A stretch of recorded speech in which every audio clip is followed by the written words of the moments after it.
Hi, I hope everything is all right with you that are listening to me.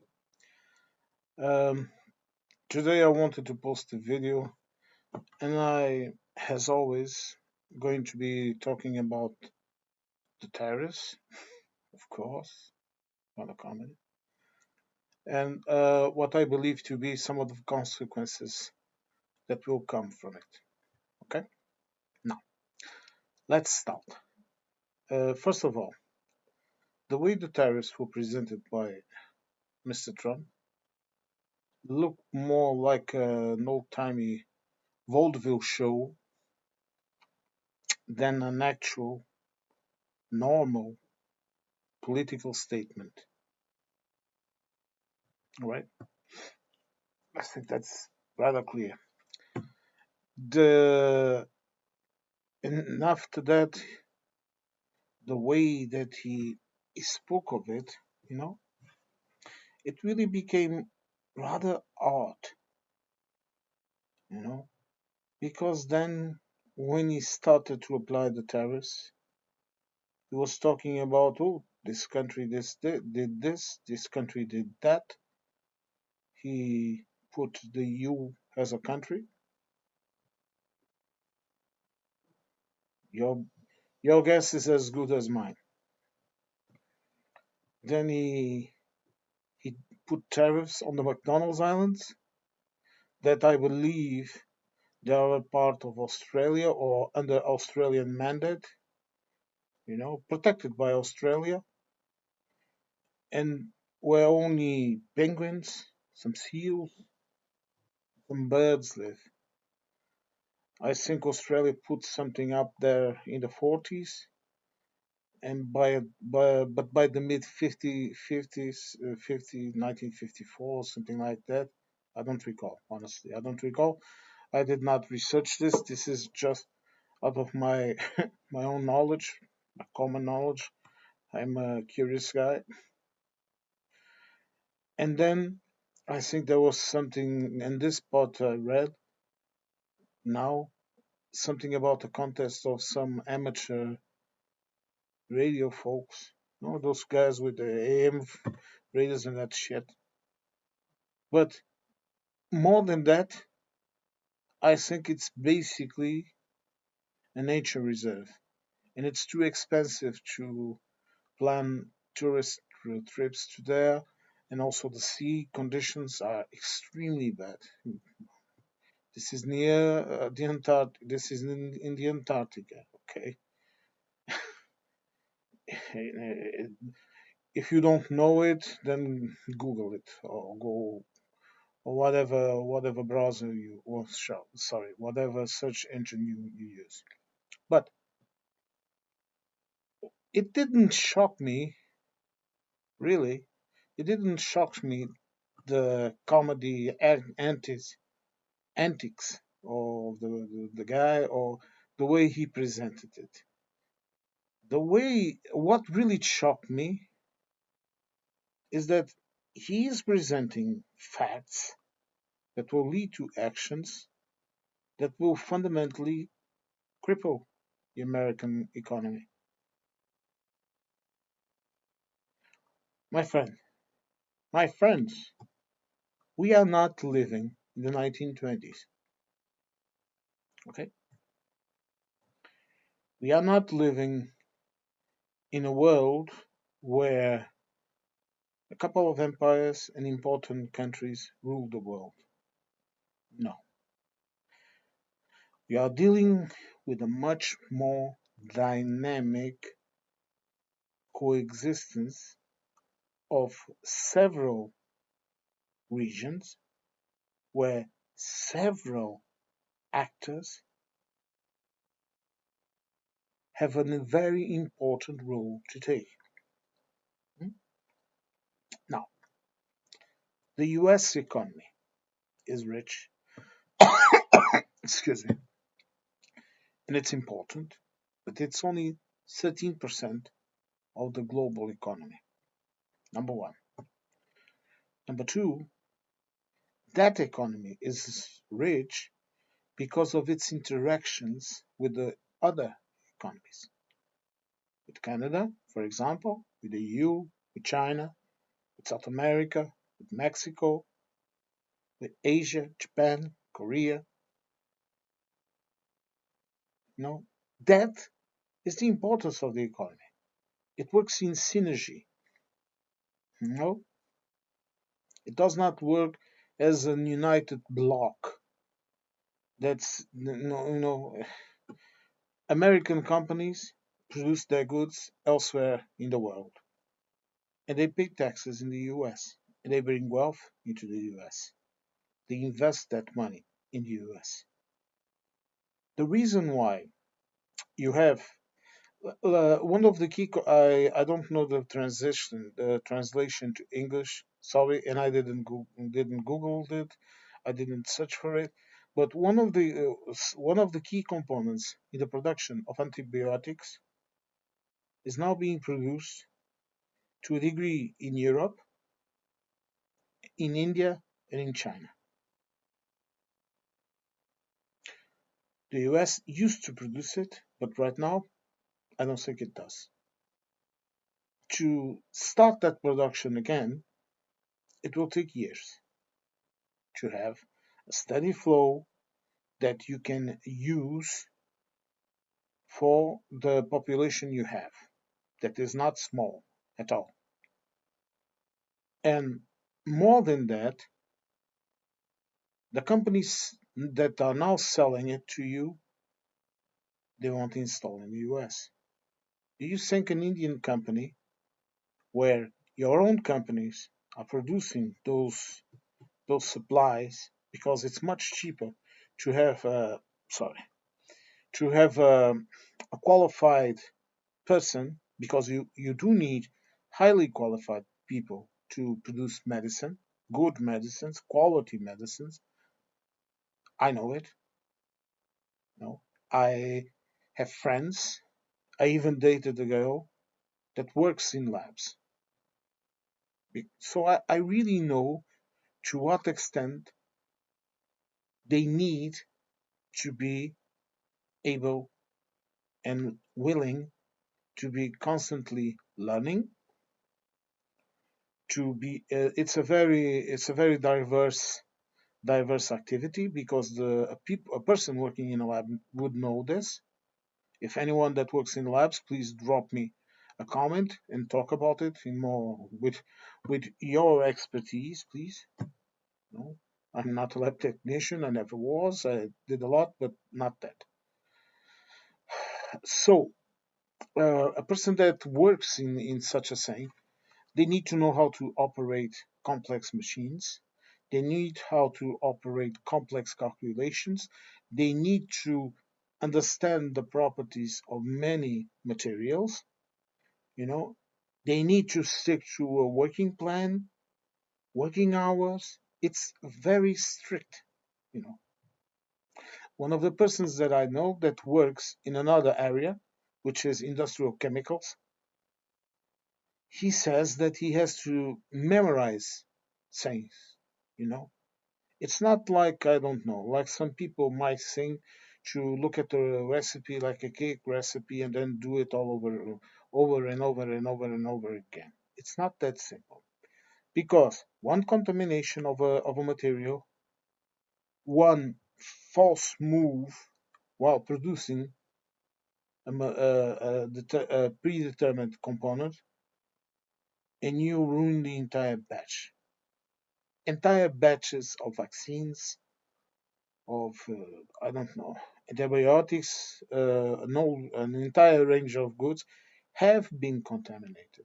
Some even made it to the market in some occasions where the surveillance of the supervision of those goods was not that good, and it killed people. You're not dealing with case where you put a wrong component of something and someone gets food poisoning and perhaps some diarrhea and whatever, you know? Not the same thing at all. Not the same thing, really not.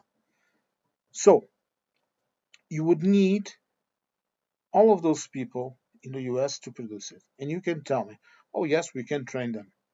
Okay. But will they take the same salary as someone in India would take? Would they? And who is going to pay for all of this? Not you. No. So you think foreign companies installing in the US will sell you medicine cheaper by producing inside of the US at a higher cost? They will lose money to produce medicines for you?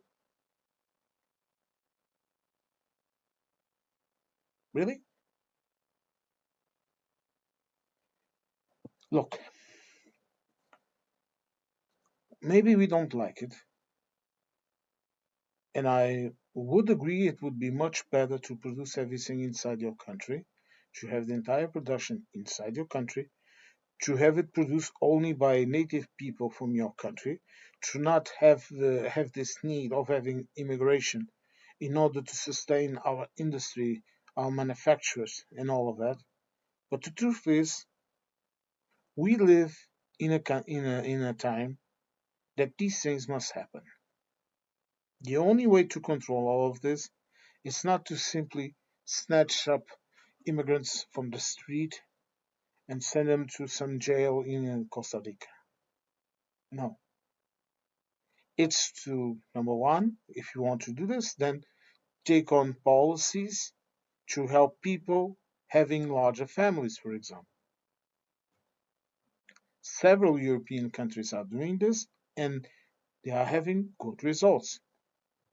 At the same time, provide safety for the people that come into your country to work, to be honest and productive.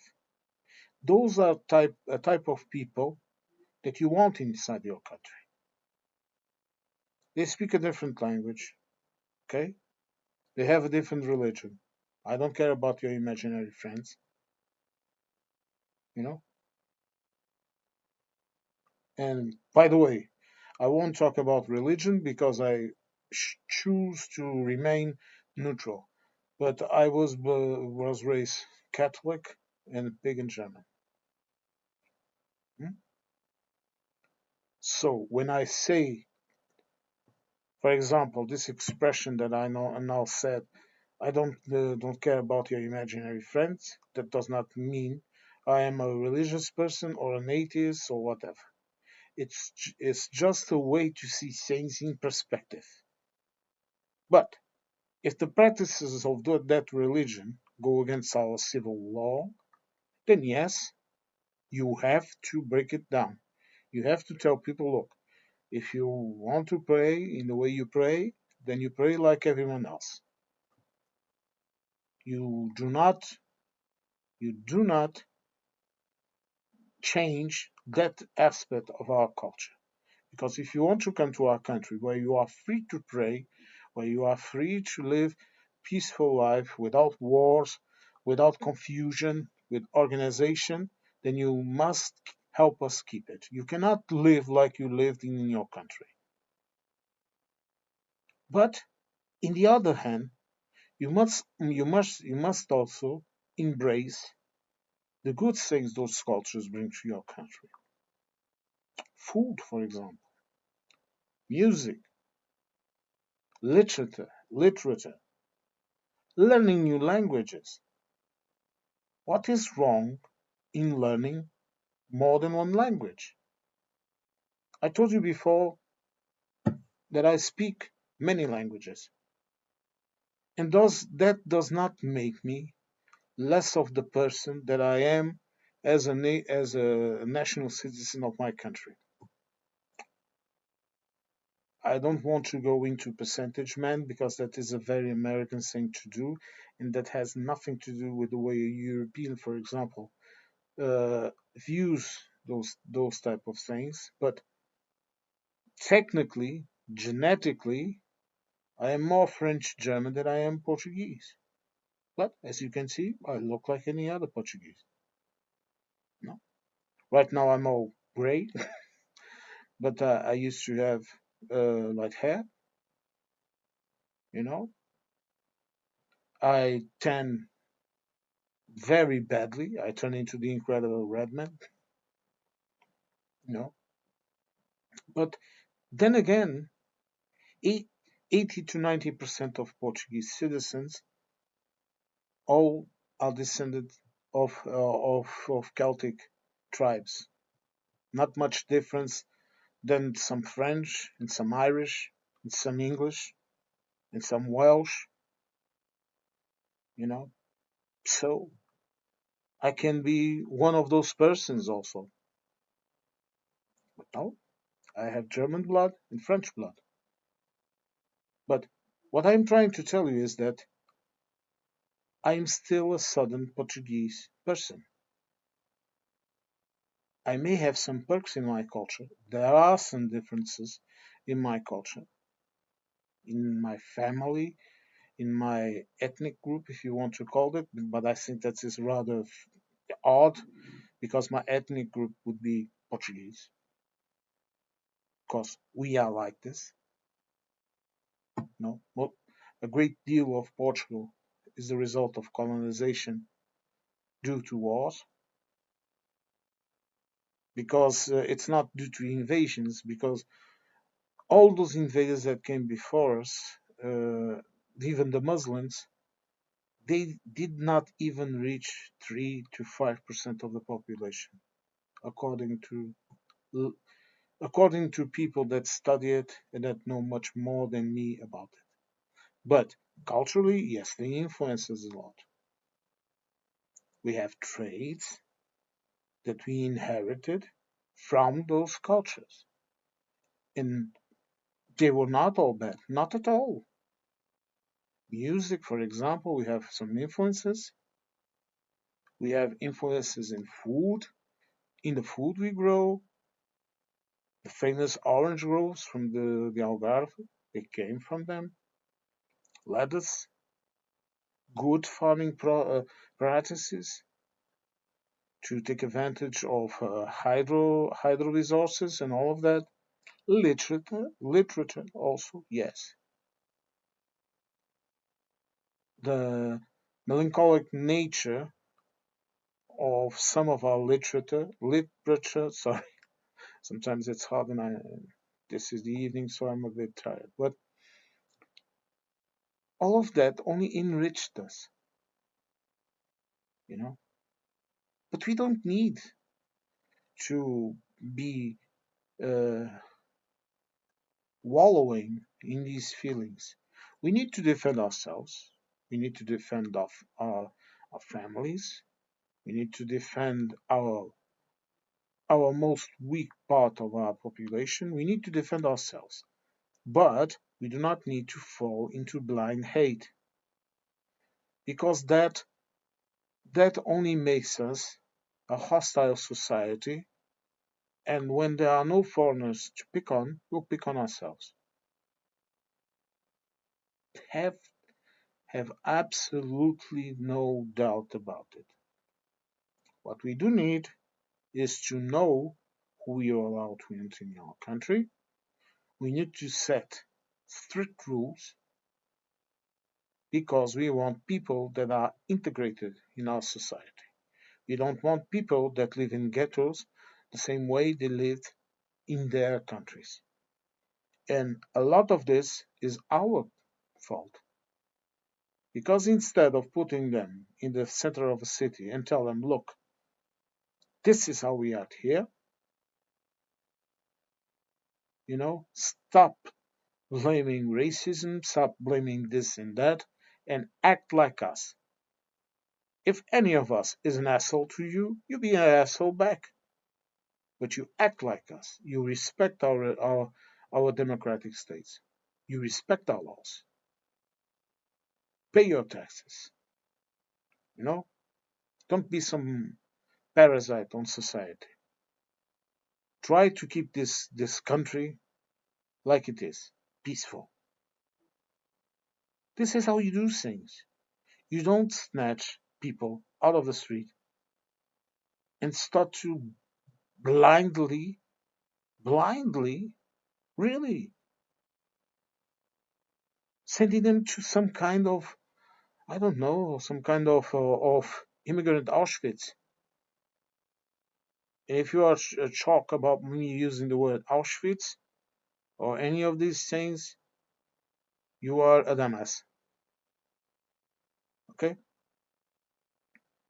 I can tell you, and I will make a video about this, that for me, what Israel is doing in Gaza is a crime. And I will go into this. But does that mean that I'm anti-Semitic or that I have any kind of hatred to Jewish people? No, separate things. And that is one of the problems that Mr. Trump has. He's unable to separate emotions, fears, prejudice, narcissism from reality. If he had come out and said, we have these economic deficits that are very high, and we need to increase the production of our production sectors, and we need to negotiate this or that, that would be absolutely normal. That is the nature of trade. But what has he done?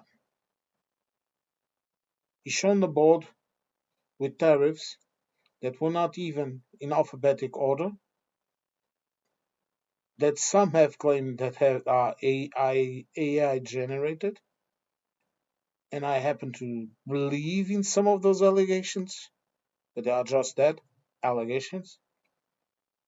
He confuses tariffs with VAT that not only is applied to imported goods from the US, it's applied to imported goods from all over the world. It's applied to products produced locally. VAT. What is it? It's a tax on goods.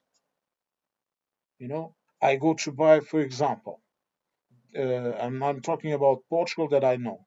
There are different tax VAT taxes on certain goods. Some goods have no VAT. Some that are considered essential for survival have a low VAT. Others that are not considered essential, like for example, I don't know, computer parts, alcohol, sweets, and things that you do not need for surviving, they have a higher VAT. And if you buy a very expensive good, it has a very expensive VAT. And it's only fair, because if you have enough money to buy those goods, then you have enough money to pay the VAT to the state. It's like an indirect tax, just like in fuel, just like in everything. And I have no issues in paying taxes as long as they are used to make a better life for me and for others. And you are telling me, oh, and those lazy bastards that don't work. Well, my friend, we all have lazy bastards. All the countries, and there are no utopias, there are no perfect worlds. There is, however, the capability to recognize an error and correct it. Like Marcus Aurelius said, from the Stoic tradition, Marcus Aurelius, a Roman emperor that wrote a book where he explained his thoughts, his ideas, his feelings in dialogues to myself. I don't know the English title. I read it in Latin and in Portuguese. So, he said that a mistake is only a mistake if you fail to understand it and recognize it, even if to only yourself, seek to correct it and don't repeat it. And in 2016, when he began with his idea of the VATs, of the tariffs, sorry, he knew it didn't work. And it didn't work. And now he's repeating it with gusto. And he's doubling, tripling, I don't know. He's applying VATs even to a bloody island where only penguins live, for God's sake. And he wonders why people are mocking him And then I see some mega guys online complaining, here's Mr. President Trump. In my land, we have an old saying, and it says, se queres respeito, faz-te respeitar e tem respeito por ti próprio. If you want respect, respect yourself and make yourself respected. And the only way you can make yourself respected is being an honorable person. And an honorable person does not say that he's going to invade other countries, even part of his allies' countries,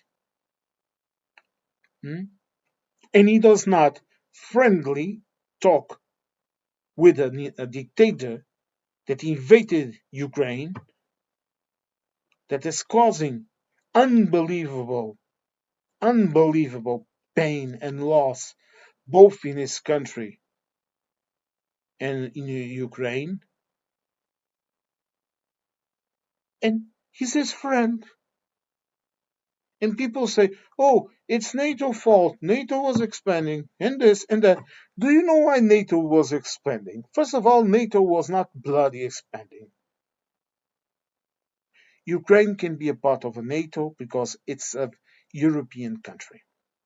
When Ukraine gave up its nukes, meaning it stopped being a threat, a direct threat to Russia, because Ukraine certainly would not invade Russia, nor would Europe if Russia has nuclear weapons. And one of those conditions was that Russia would leave Ukraine alone.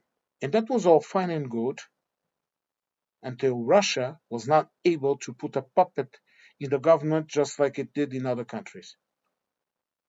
Hmm? And then Mr. Putin got mad and he believed that he would blitzkrieg all over to Kiev, depose Zelensky, put a puppet in his place, and go back to his palace in Moscow. The trouble is that the Ukrainians are tired of being murdered and culturally assassinated by the Russians. Do you think? Do you think this is a recent event? This has been going on for ages. It relaxed a little during the Soviet Union, but not very much. But at least the Ukrainians had a milder, a milder whip, because during the times of the Russian Empire, hmm, Ukrainians, you this is a report by, I believe it was an English diplomat traveling to the Russian Empire, and he noticed that in the Baltics, people could speak their language freely, even when entering in the train where he was traveling, and that they only addressed in Russian to the soldiers or the officials or whatever. In Poland, the same. But when they got to Ukraine, any Ukrainian that tried to speak his own language, he would be beaten by the soldiers, telling them to speak Russian because he was Russian. Why? Because Kiev was civilized when Moscow was still wandering in the ice and effing cheap. What we have here is Kiev, Ukraine, sorry, Ukraine is in Portuguese, Ukraine. It was never Russia. Even Russia itself, it only took that form when the Russian emperors first killed off Novgorod, the republic of Novgorod, and then they started to eat all those little pieces of similar countries. And when they arrived to Ukraine, there was already a culture there. And what did they do? They ate it also. But the Ukrainians were never Russian. Never. It's like, for example, you try to say the Portuguese are Spanish. We are very similar.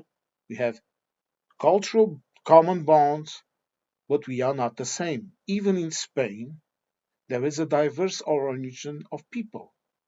You have the Basques in the north that have nothing to do with anyone, except culturally, of course. You have the Catalans. You have the people from Andalusia. You have the Castilians. You have the people from the region of Leon. You have Galicia. You have the islands. And even in Portugal, although we are more cohesive because of the situation of being in a more narrow place, narrow area, and having a lot of intertwining of people, there are still some cultural differences according to the region of the country you are. And so that you do also know this, Portuguese is not our only national language. There is also one that is called Mirandês, that is spoken only in a region in the north of Portugal, but it's recognized as a language in our country. And you go over here to Spain, and you have more than one language. And to all my American viewers, please don't say Spanish. No one speaks Spanish. They speak Castilian, which is the language, Castellano, which is the language in Spain. But it's only one of the main languages. You go to Catalonia and they speak Catalan, also Castilian. You go to Andalusia and you will notice people speak in a different way. You will go to Galicia and you will find a language that is more similar to Portuguese than to Castilian. And all of these languages, except the language spoken in the Basque Country, are all descended from a same language that was called the Galaico or Galaico-Portuguese. You know, that was the very first language that we spoke here, a local dialect with a lot of mixes that still to this day we know more or less how it was created, but it has many influences. Like for example, I will speak now Portuguese with Celtic languages, with Latin, okay, a very heavy Latin, naturally because we were part of the Roman Empire, but also Germanic and other unknown sources. And in Portuguese and in Spanish, you also have words that are derived from the language the Moors spoke, a variation of Arabic. Those influences are also here, in some words, in some terms. In Portugal, I will mention a couple. Alface, that means alface, that means lettuce. Azeite, that means olive oil. The Romans call it oleum. The word azeite comes from the Arabic. And a singular word that I find extremely funny, given the religious wars that happen here, that is Oshala, Inshallah. Do you know what that means? God's will. Be, be God's will be done. Something like that. And now, this takes me to the point that I also don't understand, which is this paranoia about immigrants. What is your problem? They are all criminals. They are raping, They are killing, they are doing this, they are doing that.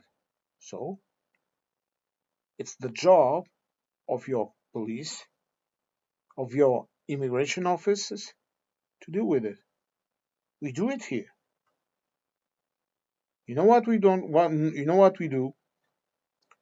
If a person commits a crime and that influences his ability to remain here, that person gets kicked out of the country. His permanence visa is not renewed. So if a person comes here illegally and he is detected, kicked out of the country. But we do it properly. We give an opportunity for people to explain themselves, to explain what is wrong with the why did they entered illegally, for example, and why? Because we are a democratic society. We cannot do like some authoritarian idiot, you know, or like the British have been doing, that they don't have first of all, situation in the UK is not that demon that some American press also likes to paint. You know, those are the ideas of the extreme right that also have not got a effing idea of what the hell they are talking about. They're all a bunch of lunatics. Hmm? The guy that killed those girls, he was indeed the son of an immigrant, but he was Christian, he was Welsh, not ethnically Welsh, but Welsh, and he was a mad person. And one of those girls that he killed was Portuguese. And the reactions that we had both in the UK and in Portugal really speak about the character of the cultures, of the people. Here, they had a ceremony in the church of the native village of where the father's girl is from. They released some balloons and they prayed for them all. In the UK, the far right started a riot and burned down things. And they are also trying to do it here. And it won't solve nothing. Because if you are in the far right and you want to speak, and I'm being honest with you, I'm being blunt. If you want to point out the problems, then point them out. But point them out with truth. Go, for example, to an area of your city that you know is being plagued by issues caused by immigrants or immigrant communities and put them out in the open. Film them. But don't twist the truth and don't generalize. I know immigrant people. I know some that are very honest and very good people. And I see some others that I would like them to be put in a box and sent back to the wherever they came from. I'm being honest. I never lie. But I know that is not the correct way to do it. The government must take care of it. And if they don't, we'll let them out. That is the characteristic of democracy. We can get rid of the idiots and never fall for the appeal of the demagogue and of the comedian. Some people voted for Trump because he made them laugh. Let me share a bit of my nearly 50 years old, knowledge. If a politician makes me smile, if I want to have a beer with him or her, I don't vote for them. I want my politicians boring, not not at all spontaneous. I want them to be truthful and to understand and to study and to try and solve things and be effing boring. That is how I like them. And I want them to work because they are not ruling us, they are governing us. And what Donald J. Trump is doing in the US right now, he's not governing anything. He is ruling. The courts don't matter, the tariffs don't matter, nothing matters to him. Expect he's saying just that I am the boss, I rule. That's narcissism. And I'm not offending him. No, I am merely reproducing what that person said. And I'm not calling for violence because I don't believe it in violence. It doesn't solve absolutely anything. What I'm saying is this: tariffs like this don't work. Your country will suffer. And you don't have to believe me. You just have to do a bit of research and see what happens to isolationist countries, economies that isolate themselves from the rest of the community of countries of the world. Go see what happens to them. Do you remember the USSR? It was a bloc, but it isolated itself. Did you see what happened to it? That is the future of the US if you don't change your ways. But whatever happens, the most permanent effect of all of this is that the US will lose its soft power in the world. And a big army, nukes, and big talk won't solve it. And Europe has nukes. So does China. So do a lot of countries in the world. And right now, Europe is not sharing intel with the US because of the signal scandal. Each and every move this government takes only makes your country weaker. This is all I have to say. Started with the tariffs, wandered off to other worlds, but I just thought that it was important to make this video and to talk about it, to explain some things. Because knowledge that is not shared is lost.